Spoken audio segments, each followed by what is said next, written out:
Hey there, it's Wayfair here, where delivery and setup are as easy as a few taps on your phone. You're relaxing in an old hammock, scrolling Wayfair's app, when you spot it, a brand new patio set.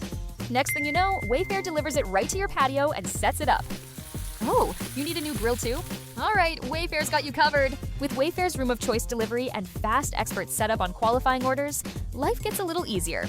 Visit wayfair.com or the Wayfair app. Wayfair, every style, every home. I'm here on a job site with Tim, who owns his own electrical contracting business. 3 employees and 2 work trucks. Tim traded up to Geico Commercial Auto Insurance. We're positively here where he needs us most. They sure are. With step-by-step help on all his insurance needs, all for shockingly low rates. Shockingly low, huh? Just a little bit of electrician humour. Do you get it? I got it. You know, it feels like we have a real connection.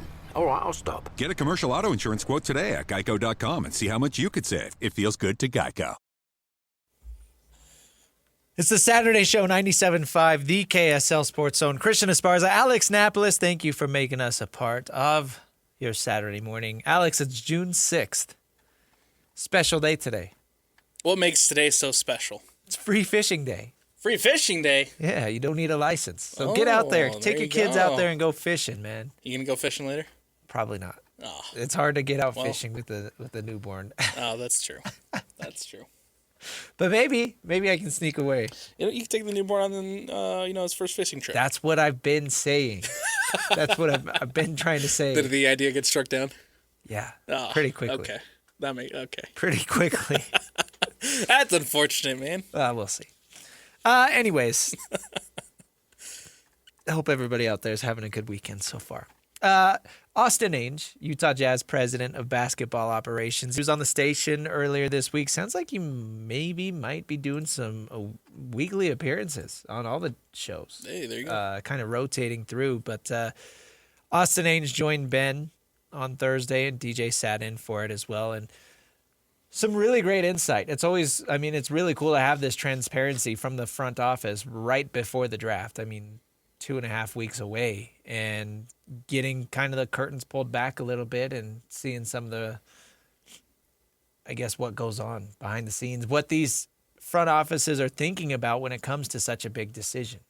Yeah, and it is a massive decision, and so it's great to have the people who are in charge of making these type of decisions, the people who are in charge of evaluating all this talent, evaluating all these prospects, to give them some type of, to allow them to have that platform to give some insight into what's going on, what's the thought processes, what's the thinking, and some really great questions asked by Ben and DJ to share some really great insight into where the Jazz stand now on all things, 2.5 weeks away from the draft?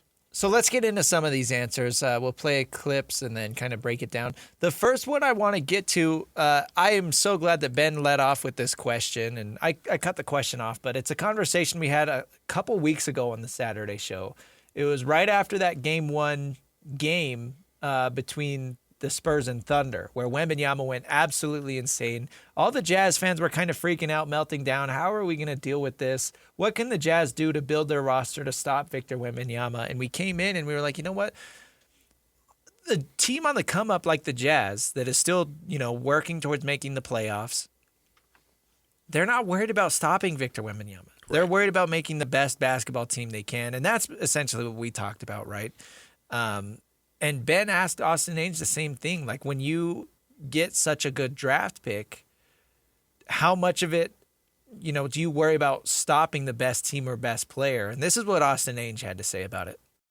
Mostly ignore, but you got to be cognizant of the competition. But we view the second pick as a 9 or 10 year investment, or a 9 or 10 year player. So it's about becoming the best team we can be over, in that period. So it's, that the best teams and the best players will shift dramatically in that time.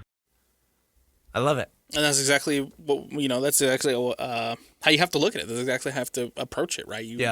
You don't necessarily draft somebody you don't necessarily draft somebody to stop Victor Wembanyama, but you also have to you also have to have it in the back of your mind that this guy is in the Western Conference. You are going to see this guy multiple times. If you're going to want to make it to an NBA Finals, you are going to have to take on Victor Wembanyama. But that doesn't necessarily mean you have to draft to stop the best player or the best teams.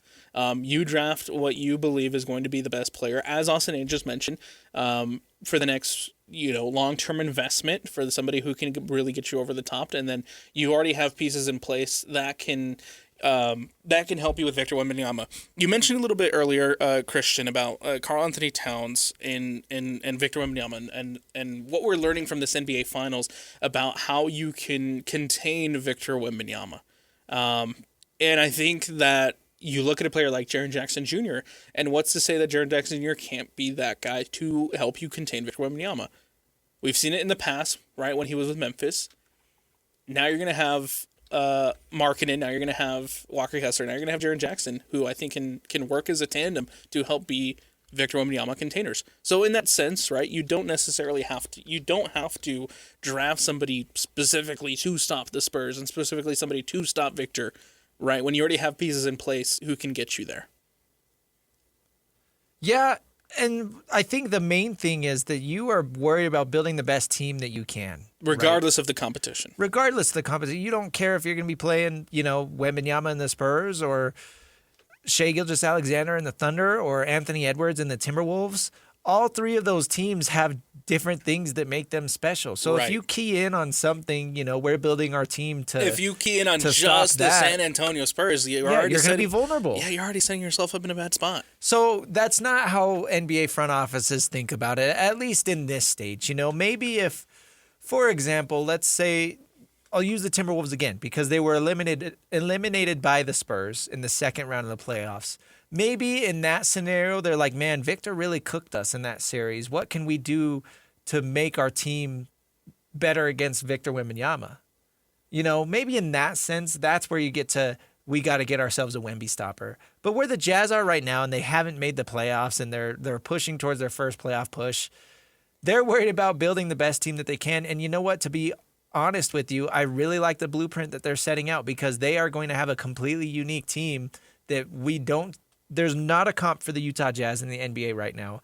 I can't think of a comp off the top of my head that has had 3 7-footers in the starting lineup, plus Ace Bailey at the 2, who's 6'10", plus Keontae George. And then, whether you bring in AJ, who's 6'9", or Darren Peterson, who is 6'6", but he's really long for his size as well. So that's something that I am curious to see if, because the NBA and professional leagues are such a trend-heavy league, I wonder if the Jazz do that and start winning a lot of games. I wonder if a lot of other NBA teams are going to be like, you know what, let's just get as big and as long as we absolutely can because it's working for the Utah Jazz. Yeah. So as far as stopping Victor Wembanyama, I think you worry about stopping the rest of the Spurs. I mean, you'll see when you get there, I guess. We'll see what the Jazz's plan is when they match up with Wembanyama in the playoffs. And I think it's going to be a lot of fun basketball, but you make a great point. I mean, Tripp is pretty comparable to Karl Anthony Towns and Lauri Markkanen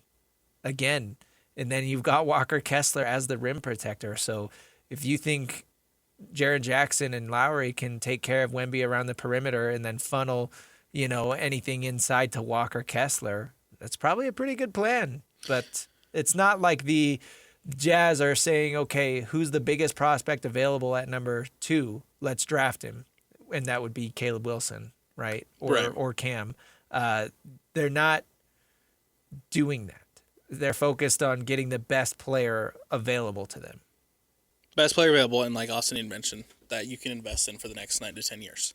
One of the things that came to my mind as you were having that, as we're having this conversation, is the fact that everybody talked about for the last, 3 years, about the blueprint, right? And can the Jazz follow the blueprint of Oklahoma City? Can they follow the blueprint of these rebuilding teams, like the Pistons, etc.?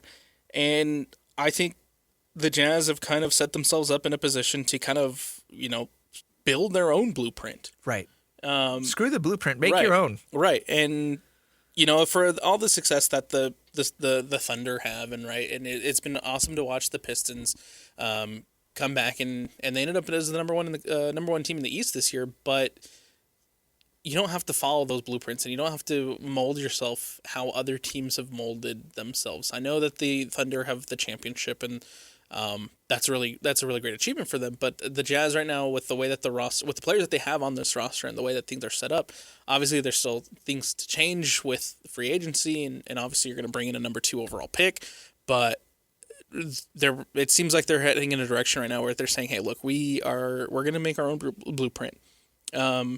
And we can be competitive against all these teams in the West. Not just the Spurs, not just Victor Wembanyama, but we can compete with anybody. Exactly. And that's what, I like the direction that they're taking. Yeah, be as good as you can be. Make those other teams want to stop you. Right. I can't wait. This is going to be so much fun a year from now. Another clip that I think is really important to get to, some really great insight here.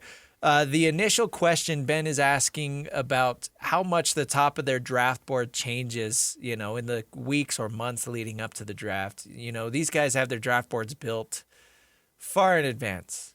But it changes as you learn some more information. Darren Peterson has the cramps in college. Does that change anything? So Ben asks how much the top of the board changes. And then at the end of this clip, it's a pretty long clip, Austin drops a little nugget that we'll talk about after. It does. I would say less than further down in the draft. But it does happen. We're trying to force ourselves to keep an open mind.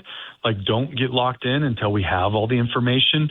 Make sure we're processing everything correctly. We're almost fighting a consensus or a predetermination. We're trying to make sure we go through it as thoroughly as possible before we lock in. So I would say there's always a blink reaction when we get the pick. All right, we're going to do this, and then but we're trying not to do that on purpose. I do think that we are fighting groupthink. We're fighting media narratives. We're fighting that, and then that's part of the reason we use analytics, because those are dispassionate and not human, and so we use those to check ourselves a lot and keep ourselves grounded. So we'll use all the tools we have, and you guys can picture a room full of guys and girls that spend all their life and all their hours watching these games and trying to figure out these players. Like, we don't have a consensus in our rooms, right? Like, there's arguments. My dad and I fight every day about stuff, about players. I mean, Coach Hardy and I spend a lot of time talking through it and picturing how it would work with this guy and that guy. And there's a lot of opinions and I work with a lot of smart people and we're all just trying to share and grow and learn and somehow come together at the end. So first off, keeping an open mind and fighting narratives, I think, is important. And it's funny, because you hear about the outside noise. Everybody's saying that the number 1 pick is going to be A.J. DeBonsa or Darren Peterson. But you think of from the front office point of view, you almost have to put blinders on and just start from scratch and build your own board and do your own homework. And it probably does turn out that the top 2 or 3 or 4 players on your board end up matching somewhat close to what that media narrative is, because those are really good players and they are rated that highly for a reason.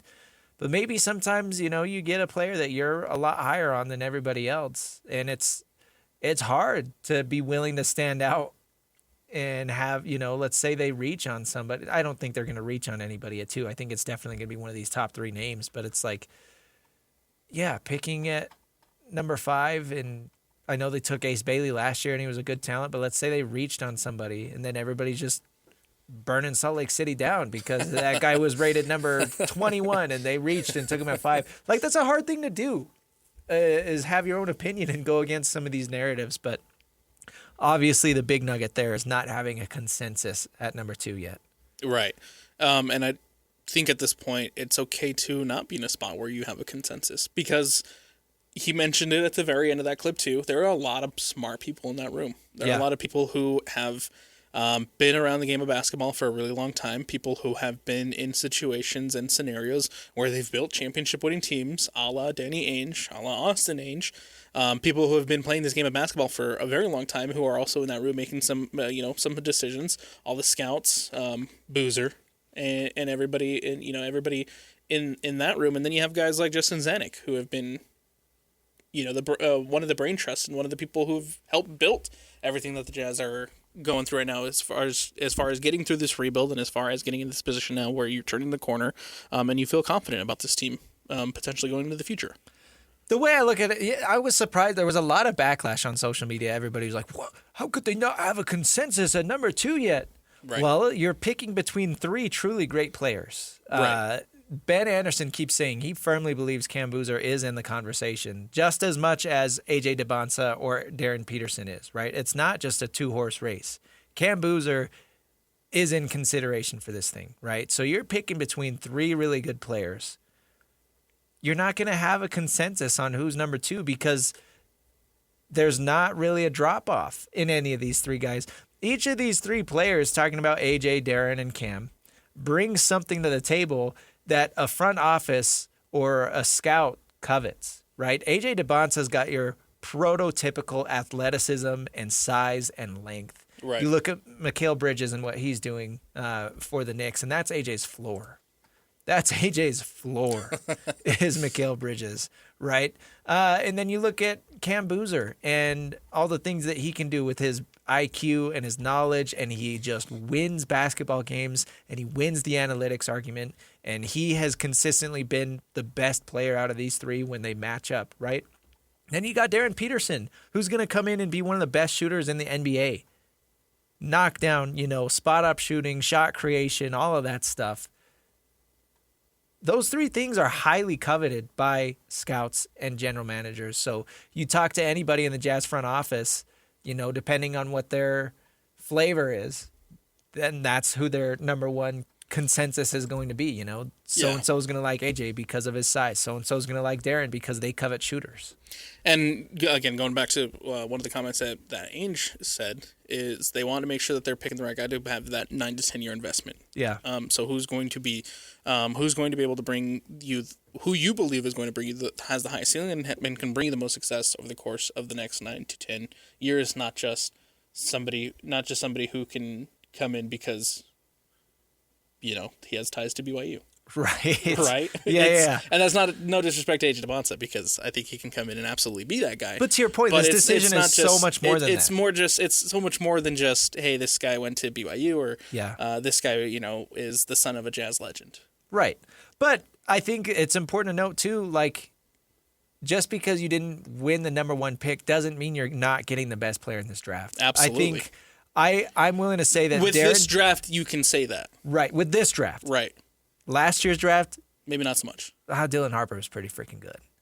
But 2 drafts ago with Wembanyama. There you go. Yeah, that's one of them. Not every draft is this top heavy. And then everybody says next year's draft is bad. Is not that great. Right. I don't want to say bad because there's still a whole, college basketball season that needs to be played out, and maybe somebody rises up, maybe somebody surprises everybody and then ends up being the consensus number 1 or whatever, but it's not looking like this draft. This draft, I think even 2 years ago, you looked at this specific year and said this is the draft. Right. Because you knew it was coming out. Yes.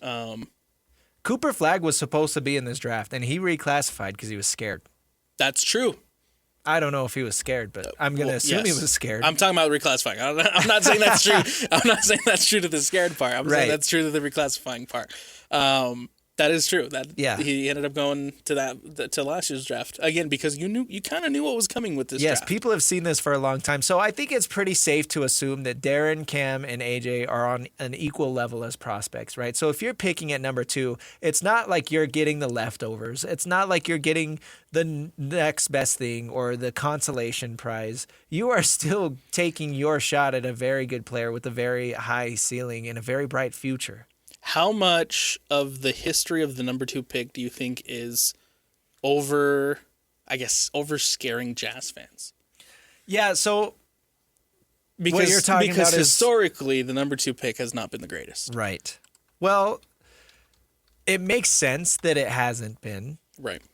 Because you think of the number 2 pick, and most of the time, we were just talking about how this draft class is special because there's 3 top prospects, not just one. Most of the time, there is just one number 1 pick, number 1 prospect, and then the number 2 team has to kind of be like, okay, you freak out a little bit because you missed out on it. What can we do? We got to take our shot. But you look at the recent number 2 picks, and I think that should alleviate some of this stress and anxiety for Jazz fans. Number 2 pick last year, Dylan Harper, looking phenomenal. And you saw what he did last night. Right, in these NBA Finals. He's playing great. Brandon Miller, another recent number 2 pick. He's been playing really good. I really like Brandon Miller. Alex Sarr, I know that we like to sit here and make fun of Washington. Alex Sarr has actually been playing really well. So that's, I think, the last 4 number 2 picks right there. And then, and Chet Holmgren. Right? I know that Chet fell apart in the Western Conference Finals, but he earned himself a max contract extension before that. And don't let one playoff series solidify your perception of Chet Holmgren yet. As much as I like to sit here and make fun of him, the truth is he's a good player, and that was the right pick. Did you know the Lakers had 3 back-to-back number 2s? Who was it? Julius Randle, Brandon Ingram, and Lonzo Ball? D'Angelo Russell. Oh, D'Angelo Russell, yeah. In 15, Brandon Ingram in 16, and then Lonzo Ball in 17. Crazy. So, I mean, yeah, I look at that, and I understand the hesitancy and I guess the reluctance and the scaredness of Jazz fans of saying, look, historically, the number 2 hasn't been that great. But to your point, and to more recent history, I mean, Dylan Harper and the guys that you just mentioned have been great. And this draft specifically, like, I think that you're getting the best available player, no matter if it's Darren Peterson, no matter if it's AJ DeMonson, no matter if it's Cam Boozer. Guys who can come in and change the franchise for a really long time, not just Alonzo Ball, not a Brandon Ingram, not a D'Angelo Russell, and maybe not even a Jabari Parker. The other thing to keep in mind, too, is that these guys' futures are not predetermined. Like, it's not predetermined who's going to come in and be a bust just because, right? These futures are not written yet. I mean, Victor Wembanyama could have let's say a bad organization won that number 1 pick. Yeah. He could have been a bust. I don't think anybody ever looked at John Morant at number 2 and could have predicted and could have expected that things have happened the way it's happened for John Morant. And he was a very special player his first few years, right? He absolutely was. And what I'm saying is that it matters more who the team drafting is, not who the player is. Right. It's up to the Jazz to bring in whoever they take and develop them into that player, into what they want him to be. And some of these organizations are better at that than others. You look at partially why Dylan Harper is playing so well right now. Yes, he was a great prospect, but he goes to a great organization with a great history and a great staff. So it's no shock that he's going to be playing good. I think it's more of a surprise when you look at somebody like Brandon Miller, who went to a bad organization in Charlotte, but he's still playing well. Right. And I think in this iteration of the Jazz front office and in this iteration of the people making the decisions, I don't think I don't think that I would consider any of those players a bad choice or a bad decision. I don't think I've yet to see them make a bad choice and a bad decision. So there's nothing in the past, too, that this front office has done to make me think, oh, they're going to make the wrong decision. No, and it boils down to, do you trust Will Hardy and his staff to develop them? Exactly. And I think that everybody in that room has that confidence in Will Hardy. Yeah, because he has a great background. And I know it's tough because the Jazz have had 4 losing seasons in a row, 4 terrible seasons in a row. So it's hard to judge Will Hardy based off his win-loss record. But look at the development that Keontae George has had in his 3 years here. And look at the development that Walker Kessler has had. Look at the steps Cody Williams has taken. Right, even from year 1 to 2. Like, some of these things, man, there's little eggs that if you look at, Will Hardy's done some really great things with some of these players. And it sucks that we never got to see Taylor Hendricks really blossom. Post-injury, yeah. Because he was supposed to be a project, and that was supposed to be, kind of the sign of what Will Hardy could do as a developmental coach. And they ultimately include him in a trade that brings in a much better player, so that's fine. But even guys like Filipowski, early second round pick or end of the first round pick, playing a lot better than he should be. So I really like Will Hardy and what the Jazz staff is doing, and I trust because of them. That's why I say you can't go wrong with any of these three prospects, because I think they're going to get the most out of whoever they draft. I could not agree more. Again, whether that be Darren, whether that be AJ, whether that be Cam Boozer. I think you're getting three really, really incredible players, regardless of who lands to you at number 2. And we'll see, right? There's still 2.5 weeks. We'll see if there's any information on whether or not the Wizards finally figure out what they want to do at number 1 and go from there. Yeah. Oh, hit my mic. Let's take a break. Coming up next, we got 5 minutes of still a lot to talk about. A lot of things happened this week that we need to touch on, including Brendan Sorsby. And it looks like his future for the NCAA is cemented. There has been a decision. Stanley Cup playoffs, we'll touch on that and more. Stick with us. It's a Saturday show, 97.5 DKSL Sports Zone. Make game day yours. Tickets, food and drinks, stats, and streaming. Everything you need is in the Utah Mammoth app. Download today and make game night easy. Download on both Android and iPhone. Tusk Top. Hey, sweetie, your mother showed me this Carvana thing for selling the car. I'm going to give it a try. Wish me luck. Me again. I put in the license plate. It gave me an offer. Unbelievable. Okay, I accepted the offer. They're picking it up Tuesday from the driveway. I haven't even left my chair. It's done. The car's gone. I'm holding a check. Anyway, Carvana, give it a whirl. Love ya.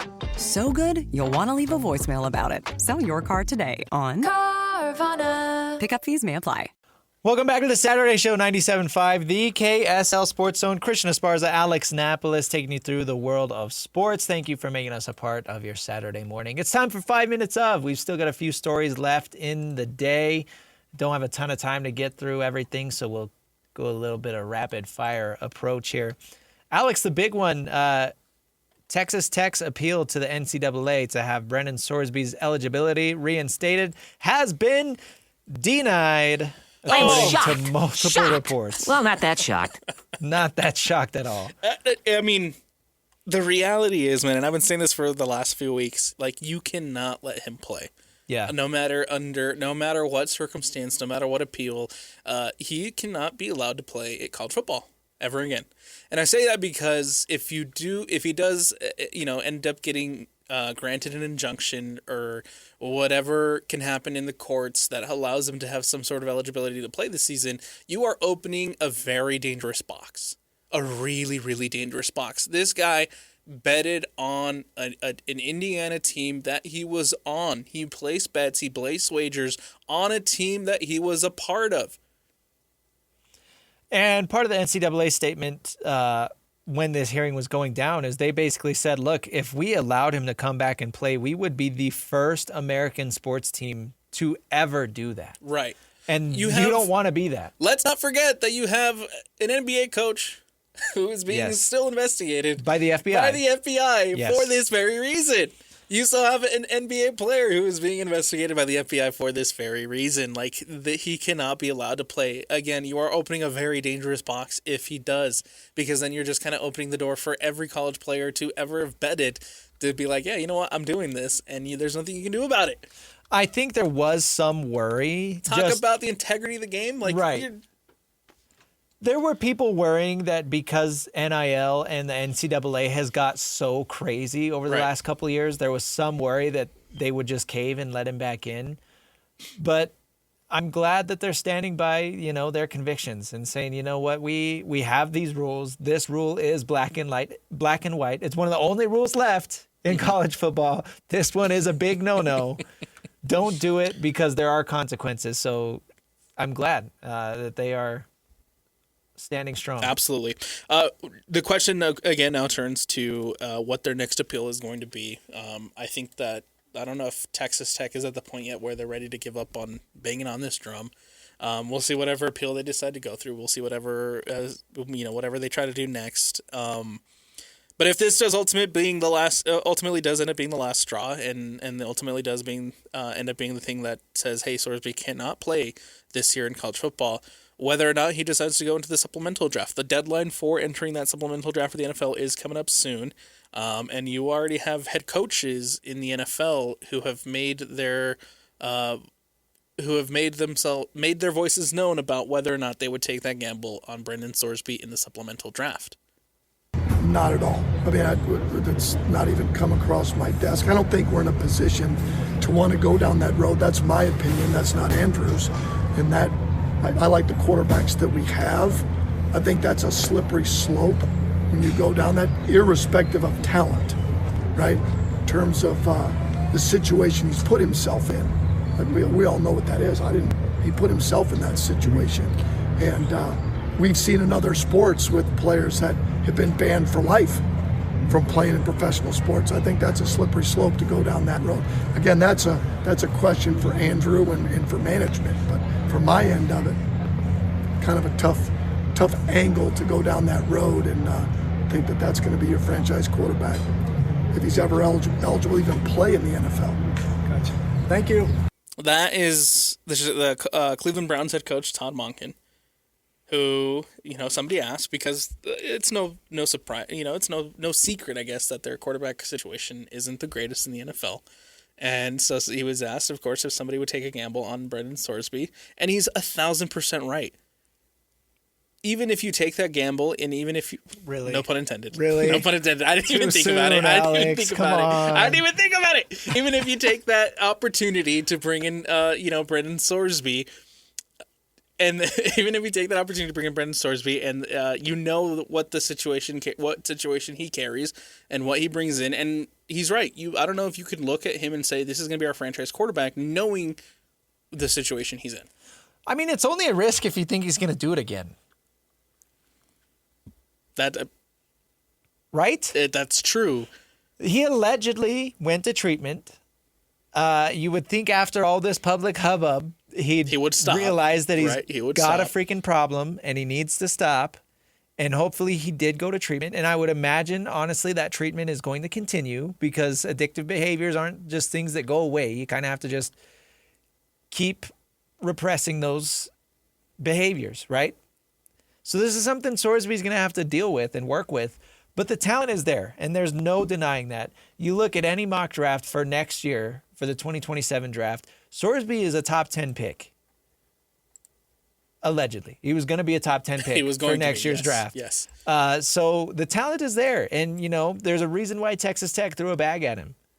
Because he's a really good player. He's a really good quarterback. And I honestly think there are several teams in the NFL, the Browns being one of them, that could benefit from having a player like Brendan Sorsby. So that's where the question becomes is, it's only a risk if you think he's going to make that mistake again, if he's going to continue with this behavior. And, the NFL has slightly different gambling rules than the NCAA, but ultimately, yeah, you can't bet on your own team. Actually, I think the NFL is probably more strict. I don't think you can gamble at all. Yes. So, yeah, just keep sticking with your Chinese horse racing or whatever it was that he was doing. I don't think the NFL would have a problem with that. Yeah, the pitch count. Yeah. The supplemental draft works in a very interesting way, by the way. For those that don't know, you don't have to enter the supplemental draft. If you do, you're put into one of three groups, basically how good you are, right? And so Sorsby, again, because he's a talented player, would probably be in the first group, in the group of teams in that first group, right?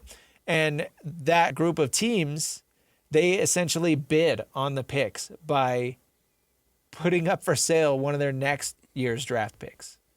So essentially, the Browns could say, okay, we forfeit our second round pick in 2027 to take Brendan Sorsby first overall in 2026 supplemental draft. That's essentially how it works. If there are a bunch of teams putting up their third round pick, then somebody's going to have to raise the price a little bit and offer a second round pick, and they lose that pick. So we'll see how it goes. But I think teams are going to be interested in him because you look at,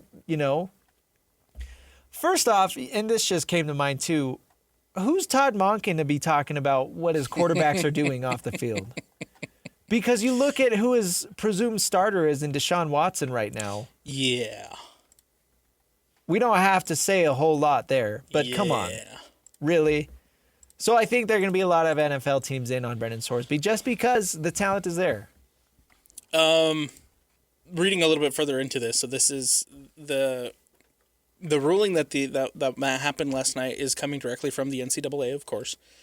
This was for their original appeal to give him eligibility. There was a hearing that happened on Monday in court, and this is completely separate from that lawsuit. Oh, this one is separate. Okay. This is completely separate from the lawsuit. So this isn't the end of the Brendan Sorsby saga. We're still going to,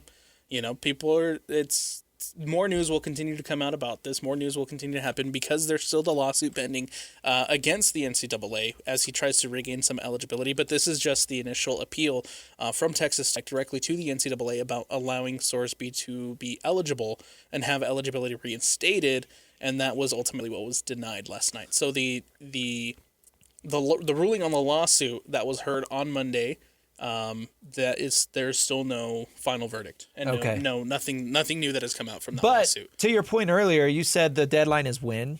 Oh, to join the supplemental. I think draft? it was June 15th or June 22nd. Yes. It's the middle of June. Yes. Brendan Sorsby's camp has said several times that they want a decision before that. Right, before then, in the next week or two, so that way he can enter the supplemental draft if he is denied, which it looks like. I mean, I'd be shocked if that's... Again, you can't. Whoever that judge is has to, put the foot down and completely slam the door on any possibility of him getting some sort of eligibility.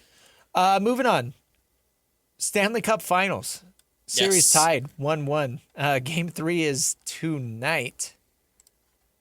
8 p.m. Eastern, 6 p.m. here. Vegas takes Game 1. Carolina takes Game 2. Overtime win for the Hurricanes. Both really, really incredible games. You think a lot of people are picking Vegas in this series. I'm sticking with Carolina, man. That's my pick. I think Vegas has been a fun story. And, from Cassidy being let go late in the season, Tortorella taking over the team with eight regular season games left on the year, and then now this run that they're on, I think that's a great story. And if Tortorella can finish it up with a Stanley Cup, to all it would just make that story even better. I think it would be fun to see a Vegas Golden Knights win. Ultimately, though, I do think Carolina wins the Stanley Cup Finals. You think so? You going Canes in 6 or what? I do. I'd like to see 5. I'd like to see 7. Canes in 7. I'd like to see 7.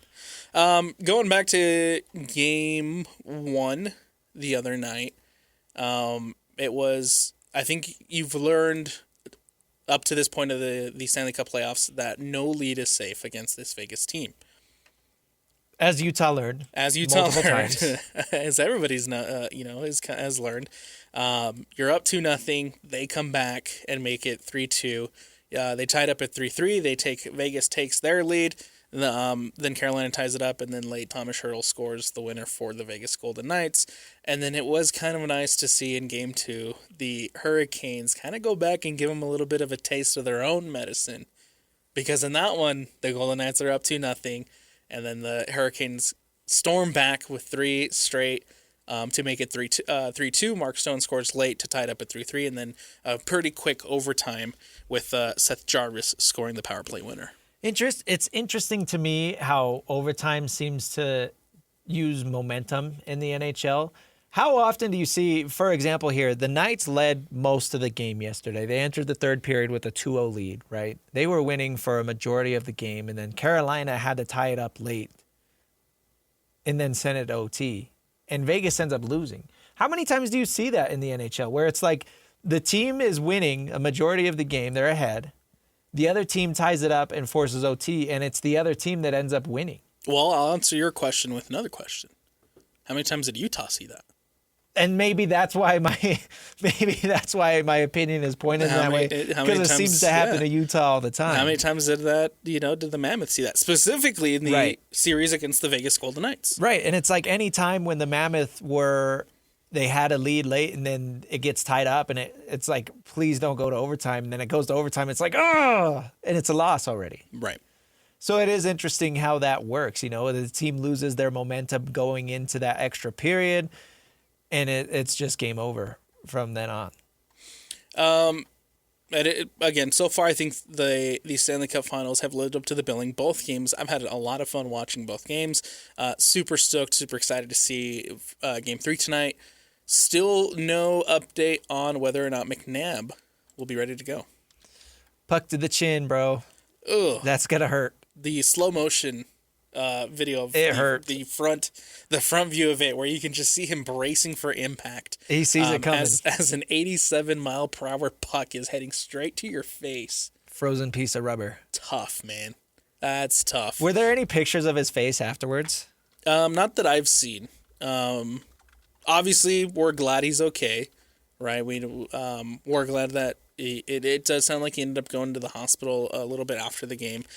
Super scary scene in Game 2 when it happened. But so far, Tortorella and the Vegas Golden Knights team haven't said whether or not McNabb will be good, ready to go. Remains unclear. Yeah. You might want to sit this one out. I don't know. Yeah, make sure you're okay, you know? Let's take another break, Alex. Coming up on the other side, we will wrap this show up. Stick with us. It's the Saturday Show, 97.5, the KSL Sports Zone. Mom, can you tell me a story? Sure. Once upon a time, a mom needed a new car.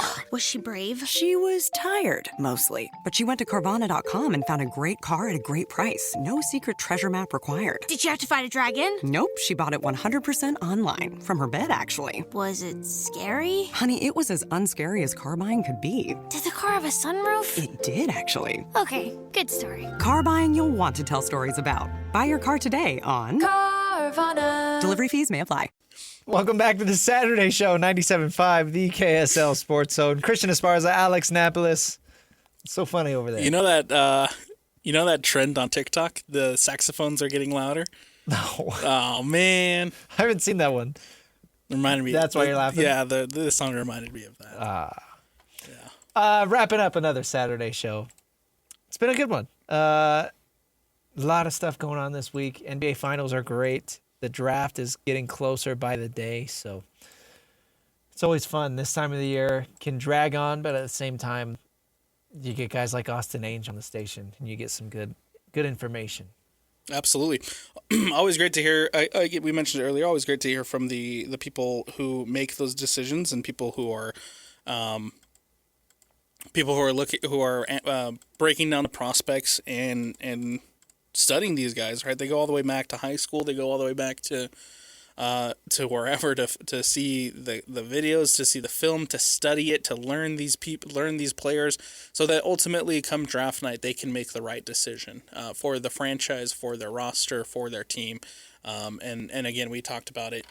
There's nothing that these guys have done that doesn't give me confidence that ultimately they'll come to the right decision, even if that means that right now there is not a consensus on who they want to or which direction they want to go. Yeah, why would you? The draft is still 2.5 weeks away. Yeah, still plenty of time to break things down and to make that decision. Another minor story came out this week. Lance Holtzclaw was up on the Hill testifying at Congress for the Protect College Sports hearing that Congress had. Of course, that bill Maria Cantwell and Ted Cruz introduced. They're trying to pass it, and essentially, long story short, they want to put some guardrails on college sports and the way everything has gotten out of hand with NIL and spending and things like that. So there was a panel essentially of all these people. Nick Saban, of course, the headline. Pete Bavacqua, the athletic director of Notre Dame. Some really big names, and then Lance Holtzclaw was there representing student athletes. So I thought that was really cool. And he got up in front of Congress and talked about his experiences as a student athlete. And what I liked that he didn't really take a stance on either side. He just kind of got up and talked about what he's gone through. Of course, starting at Washington and being a part of a team that won a lot of games. And then what brought him to Utah and going through the COVID year and all of those things, and talking about agents and what agents can do to these student athletes if they're not careful. So right. it was cool to have some local representation, kind of having a big platform. Exactly, and that's I think the perfect way to look at this, because I think, the conversation surrounding college sports and the conversation surrounding the quote unquote fixed college sports, one of the things that I think has been missing throughout all these, the SCORE Act and now this new one. One of the things that I think have been missing have been the student athlete perspective. Right. And I think people have gone away from that. Gone away a little bit from the most important things when it comes to college sports is these student athletes, right? And you want to have protections for them, and you want to be able to have somebody there to make sure that they share their perspective on things, and make sure that they're also giving their thoughts. And I think it's great for Lance Holtzclaw to be up there, not only for the Utah brand, but again, just to have that Utah or that student athlete perspective that I think has been missing a lot from these conversations. Yeah, and it's not like he's Arch Manning, He is he's a very good defensive end. He might be one of the best defensive ends in the Big 12 conference next year. He's slated to have a really big season for the Utes, but he's not David Bailey. Yeah, he's not your superstar household name. No. Right? Nobody outside of Utah or maybe Washington, I guess, knows Lance Holtzclaw, and that's fine. Right. He's for lack of better terms, middle of the pack guy. I think that's the best way. That's the point. I think that's the best way to kind of approach this, is to have somebody who maybe necessarily isn't on the superstar level, isn't making the millions and millions of NIL. It's just somebody who's there to be the student athlete, to be for the love of the game.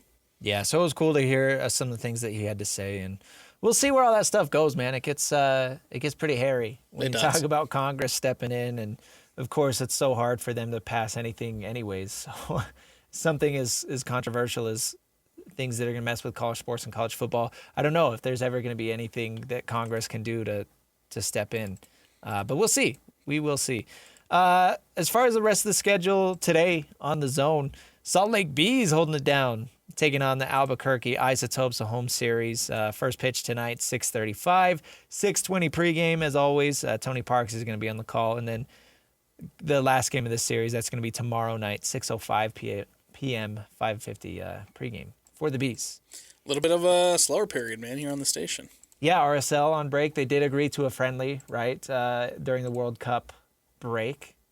But, yeah, with RSL out and no Royals either, it's just Bees, man. Yep, everything's... The Bees get the spotlight. Everything's coming to a stop right now as we get ready for the World Cup, man. Starts up this week. You excited? Oh, yeah. The World Cup bug has finally bit me. Team USA going to make a deep run or no? I think they'll make it out of the group. Out of the group, into the playoff. They make it out of the group. They'll make it into the knockout stages. Depending on how things line up and however all the other groups go, you might get a pretty... Because of the expanded tournament, the competition in the group is a little bit watered down. So you might get a really good matchup for the round of 32 and make it into the round of 16. But I don't know if you make it very further past the round of 16, because that's when, you're taking on the heavy European dogs. For those that care, they do have a friendly today against Germany, coming up in about a half hour, and then their first official game in the group stage is Friday, taking on Paraguay. Germany, one of the teams that are one of the teams that are expected to make a deep run and possibly go and win this thing. So this is a massive test for the U.S. men's national team to see kind of where they stack up, compared to somebody who can potentially go on and win this whole thing.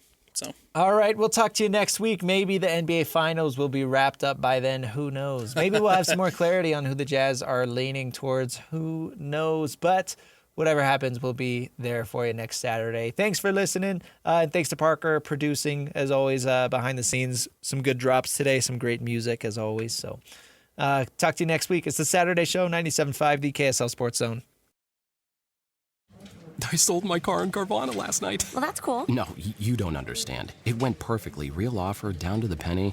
They're picking it up tomorrow. Nothing went wrong. So, what's the problem? That is the problem. Nothing in my life goes as smoothly. I'm waiting for the catch. Maybe there's no catch. That's exactly what a catch would want me to think. Wow, you need to relax. I need to knock on wood. Do we have wood? Is this table wood? I think it's laminate. Okay, yeah, that's good. That's close enough. Car selling without a catch. Sell your car today on Car Carvana. Pickup fees may apply.